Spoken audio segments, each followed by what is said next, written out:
നമസ്കാരം. CPM-നെ സംബന്ധിച്ചിടത്തോളം ഏറെ നിർണായകമായ തെരഞ്ഞെടുപ്പാണ് വരുന്നത്. കേരളത്തിൽ അധികാരം നിലനിർത്തണം. പശ്ചിമ ബംഗാളിൽ 10 കൊല്ലത്തിന് ശേഷം അധികാരം തിരിച്ചുപിടിക്കേണ്ട ഒരു ബാധ്യത കൂടി വന്നിരിക്കുന്നു. CPM നേരിടുന്ന വെല്ലുവിളികളെക്കുറിച്ചും തെരഞ്ഞെടുപ്പ് സാഹചര്യങ്ങളെക്കുറിച്ചും സംസാരിക്കാൻ CPM general secretary Sitaram Yechury ഇപ്പോൾ മാതൃഭൂമി ന്യൂസിനൊപ്പം ചേരുന്നു. Welcome to the talk show, sir. You have a tough battle ahead. Well, you need to retain Kerala. You have to win back Bengal after 10 years. How do you read the election? Well, it is a tough battle. All elections are tough battles. I mean, all of them are tough battles. And this time, I think we are going to make history in Kerala by returning to the government, which has not happened for many decades. And in Bengal, it's a very uphill task because the correlation of forces, so to speak, among the people, there's not much of a difference, though there's a much larger section and much younger composition that are coming to our meetings, our struggles, etc. How much of that will translate into vote? That has always been a question mark in Bengal because voting has never been done in a proper democratic manner. How much of this section will be allowed to vote, cast their vote? That is the crucial factor. That we'll have to find. This time there's a greater determination to fight back. The forces who stopped us from voting in the past. So that it all depends on that. But it is like all elections are tough battles. But I think our performance this time will be much, much better. Coming to Kerala, what are the factors that you believe is in favor of CPM and the left? One is the track record of this government. Kerala during this period, I mean, unlike the rest of the country, which all of us are suffering from the COVID pandemic, in fact the whole world is, so that has been a universal problem for everybody. But Kerala, the way it managed the thing, etc., earned a lot of plaudits in the earlier phase, before the next phase began.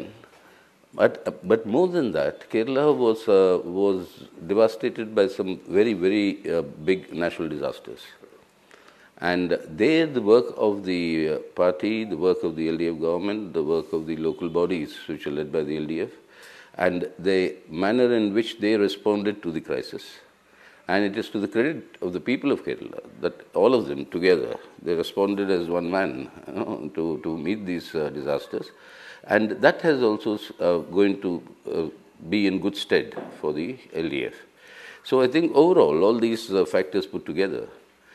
And the more important thing is also the manner in which Kerala government stood up to the attacks from the center on the principles of federalism, on the question of the states' rights.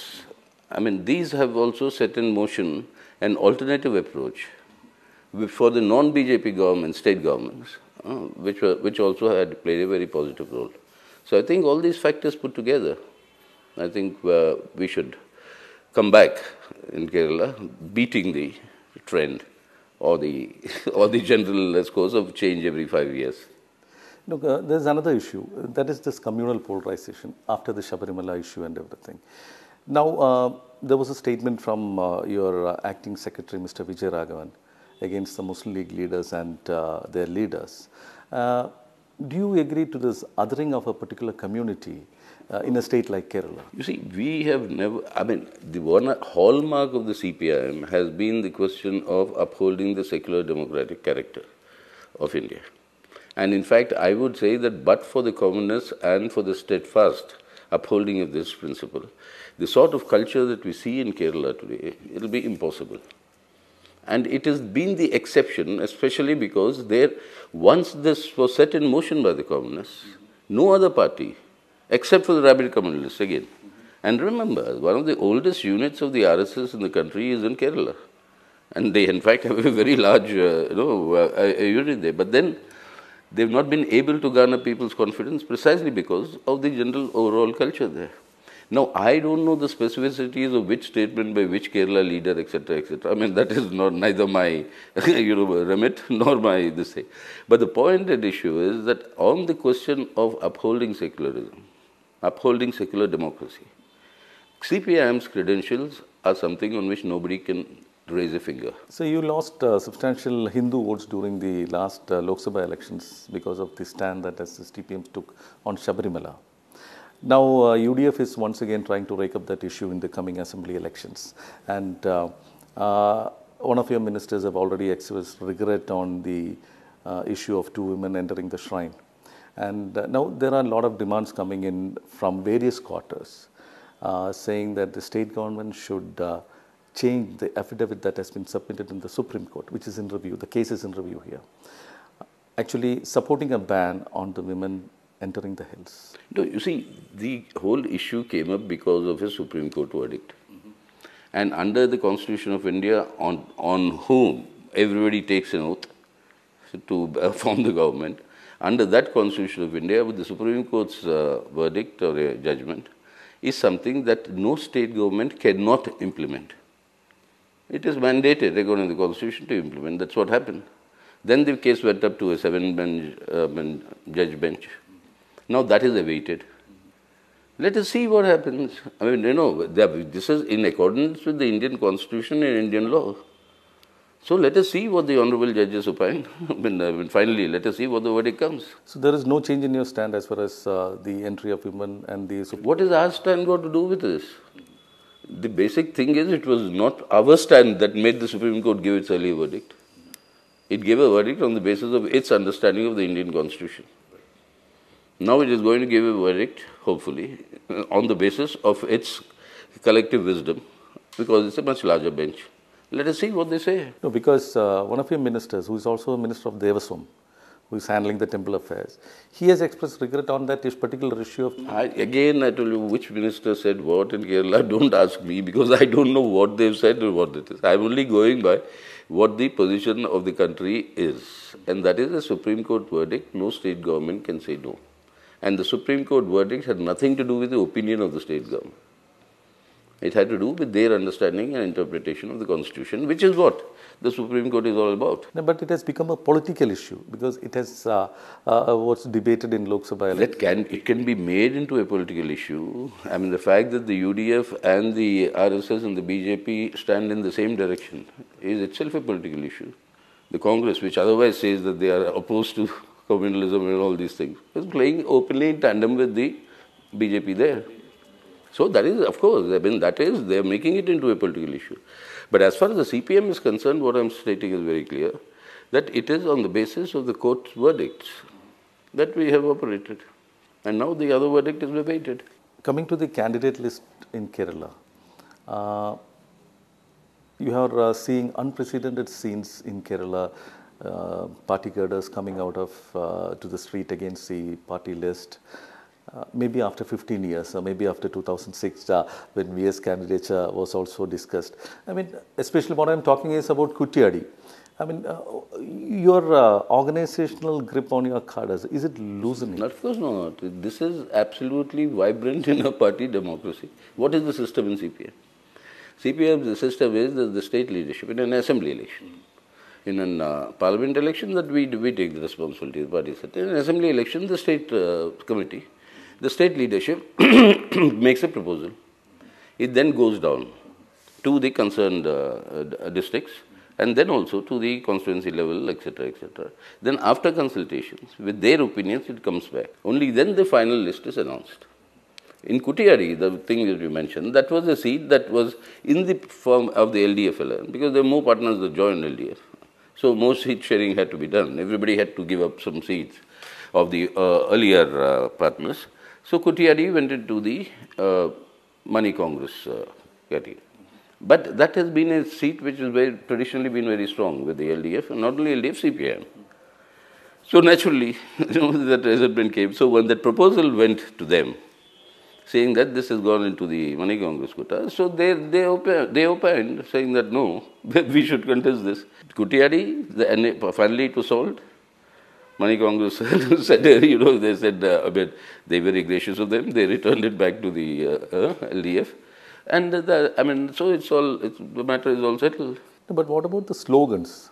It was a fiery slogan against the party district secretary. That's a very... Will you be asking for any action against them or anything like that? No, I mean, these are when people express their opinion, some excesses, some may go overboard, some may... There will be some sense of caution, some sort of thing, but that is nothing beyond that. I mean, about this two-term stipulation that the state committee put forward, actually, you are losing the experience of two good or bright ministers like Thomas Isaac and Sudhakaran. But I mean, it's very ironical, but I recollect that you had the same opinion about my Rajya Sabha seat. Right. so it's the same principle. He had done a special story also. So it's the same principle that is applied, and I think somebody has to apply such principles. In fact, both in Kerala and in West Bengal, if you look at the average age of the candidate, the CPIM and the lefts will be the lowest compared to that of the Congress or the BJP or the Trinamool Congress in Bengal. And that, I mean, Isaac and Sudhakaran. I mean, Sudhakaran has been a very fine minister and efficient minister from what we know of. And Isaac also played an important role in mobilizing the non-BJP finance ministers in this entire GST crisis and the manner in which Centre State finances the finance committee. I mean, he played a very important role. He'll continue to play. He'll continue to play that role.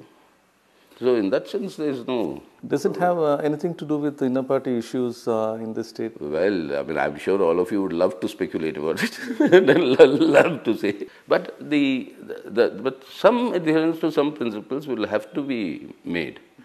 Otherwise, when the Indian polity or political leadership is not responding to the changing realities on the ground. So this NDA list of Kerala, surprisingly, it has around 6 candidates who are with CPM or CPI. One candidate of the NDA, of BJP, was supposedly considered for a CPM seat. And now, yesterday, Mr. Balashankar of Organizer, former editor of Organizer, talked about a CPM-BJP deal in Kerala. Now, Mr. A.K. Antony also have put his stamp on it, saying that it's an old issue, that there's a CPM-BJP has been going on for a long time. You see, all those who have been making deals for a long time can make the charge against us. but the boot is on the other foot, as far as they are concerned. As far as that gentleman whom you're talking of, the organizer, editor, etc., he was not given the seat. that was the reason. I mean, so why they didn't give the seat, etc., is for them to answer. But as far as we are concerned, yes, there may be unfortunate instances where former CPM or they left the CPM, gone into the BJP, etc. Such things have happened, but those are something which the party has not tolerated, will not tolerate. But one thing is, again, you see, the manner in which the BJP has devalued politics. I mean, you lose elections in Goa, you form the government. You lose elections in Karnataka, you form the government. You lose elections in Madhya Pradesh, you form the government. Now, what is this? Is this politics? Is there adherence to any political principle?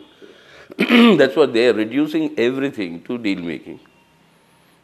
And just purely a monetary exchange. Otherwise, use, the sticks to beat, the CBI, the ED, things like that. It's not really any ideological commitment or a commitment to a certain purpose. Coming to ED, there were multiple charges or allegations against your government in Kerala. Do you think that will affect the image of the government and the party going to the election? On the contrary, I think it is affecting their image of how the ED is being misused. That we saw in the local body elections. And now this ED misuse is not only confined to Kerala, people are seeing this being misused all over the country. And secondly, on this gold smuggling case, one question, I mean, I would also want an answer to. Why is it that these gold smuggling instances are reported, are growing or reported, after the BJP comes to power at the center? Smuggling is a central subject. Gold smuggling particularly. Any smuggling is not in a country's interest. What is the central government which has its responsibility been doing? And why is it that it's growing? Now, if they are really a strong state as they claim, then why is all this happening? They have to answer, no? So that's it. I mean, they want to, and then some confession they'll pick up, which was made some months ago. And now we bring it out after the elections are announced. The cat is out of the bag. The ED is acting actually as the political tool of the of the BJP government.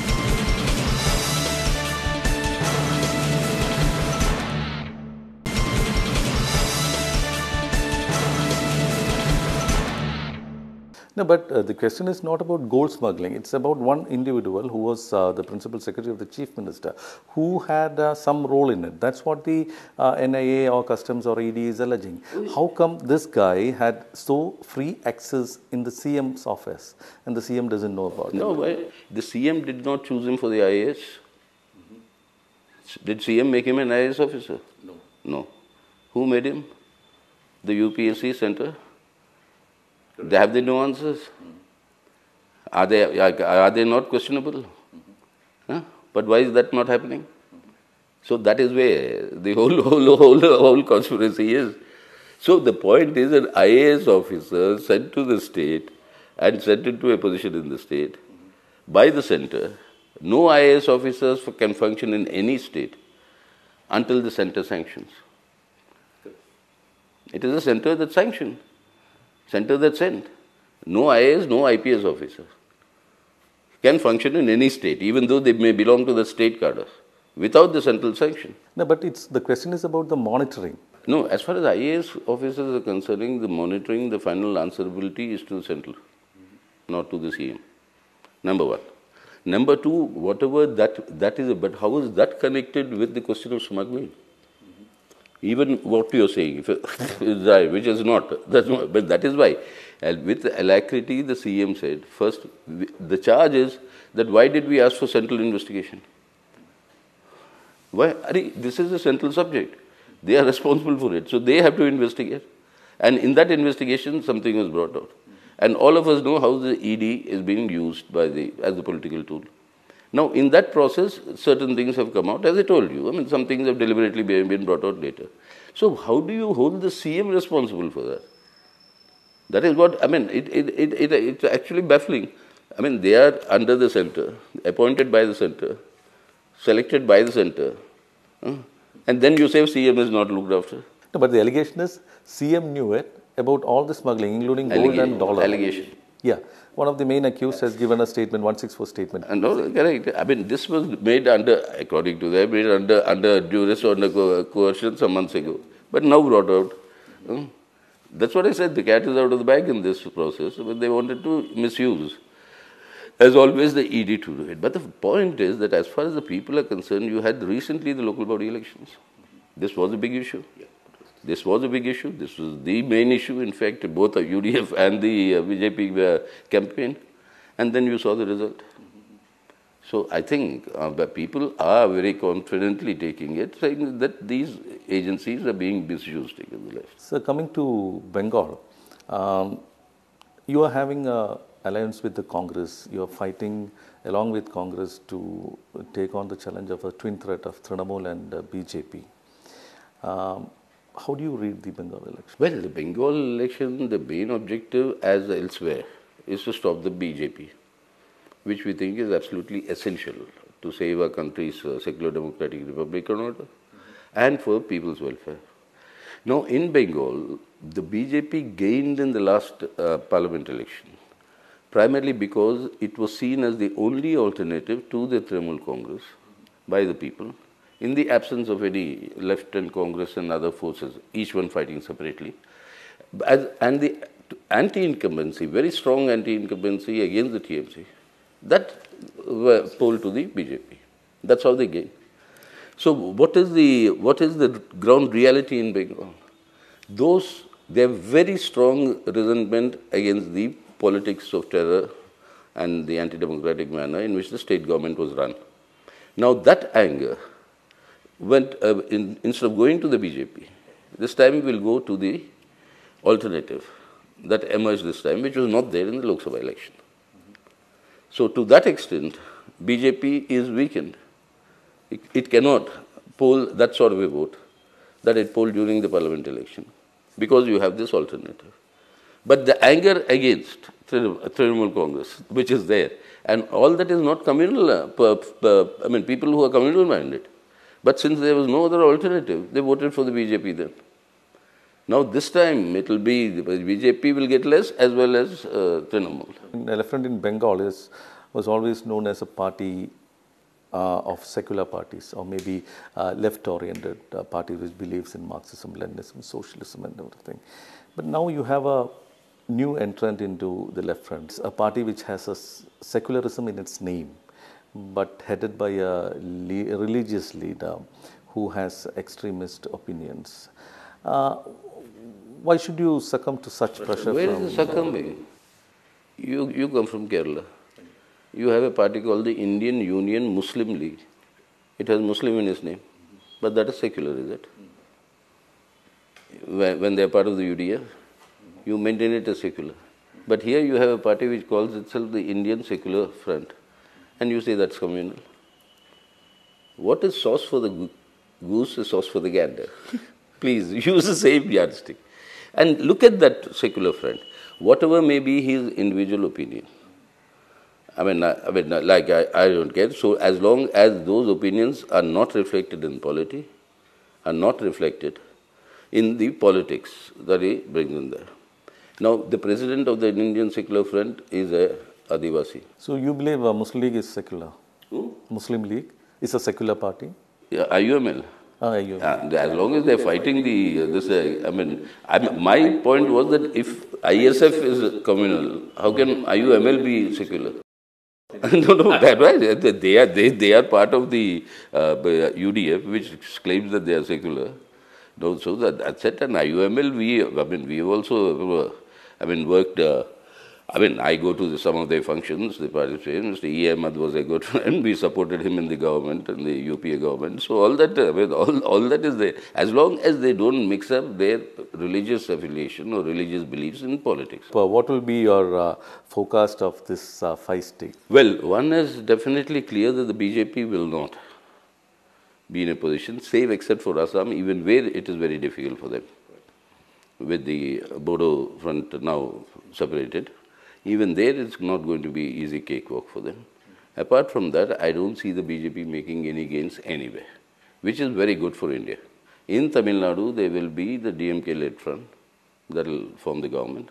Puducherry is a tough contest between the two competitions. So this entire thing of the BJP is hype. Their money spending, their entire thing, I don't think that is going to succeed, and that is for the good of India and the Indian people. Thank you very much. Welcome. Yes, sir.